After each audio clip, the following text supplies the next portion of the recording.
Штрајкот на СОНК продолжува. 30 члениот совет на синдикатот, кој заседаваше денеска, не ги прифати испратените заклучоци од владата. Со нив се врши силен притисок за прекин на штрајкот, рече председателот на СОНК. Според него, предлогот за 10% зголемување на платите со ребалансот на буџетот за вработените во основните, средните училишта и во градинките е тврд став на владата, кој синдикатот претходно го одби. Понудените 10% зголемување на платите во детските градинки, основното и средното образование, по ребаланс на буџетот, се бетонираат со заклучокот на владата и не се остава дополнителен простор за преговори по ова прашање. Доколку СОНК продолжи да штрајкува согласно заклучокот на владата, ќе се превземат сите мерки за продолжување на наставата во училиштата по великденските празници, рече министерот за образование. Дел од наставниците кои беа вклучени во процесот на штрајк доброволно се вратени заради тоа што некој, знам, можеби не се сите задоволни со тоа што е понудено од владата, но заради интересот на децата се вратени во образовниот процес.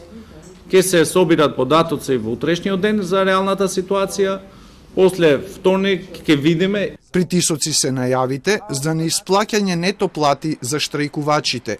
Освен законско право за исплата на плати при штрајк, постојат и членови од колективните договори со кои се допрецизира исплаќањето на дневниците, рече Неделков.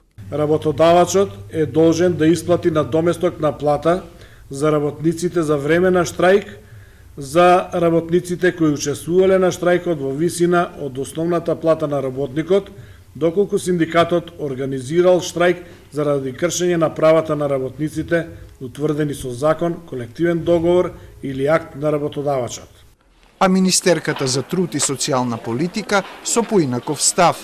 Во услови на штрајк, работодавачот е должен да исплати придонеси на сите оние работници кои штрајкуваат на најниската основица за исплата на придонесите. Вториот став од следниот член 241 дава можност СОНК да обезбеди исплата на нето плата на сите оние работници кои што штрајкувале. Затоа сметам дека се работи само за почитување на закон и за почитување на колективниот договор, а не за било какви притисоци или уцени. Од СОНК покажаа документи дека штрајкот го пријавиле до надлежните и отфрлија одговорност за прекинот на воспитно-образовниот процес.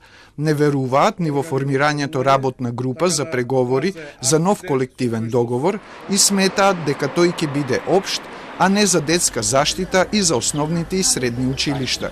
Ќе го прекинат штрајкот ако владата го испочитува законот за минимална плата, кој дава 6 месеци од донесувањето, што значи до септември, минималецот да се усогласи со колективните договори на гранските синдикати.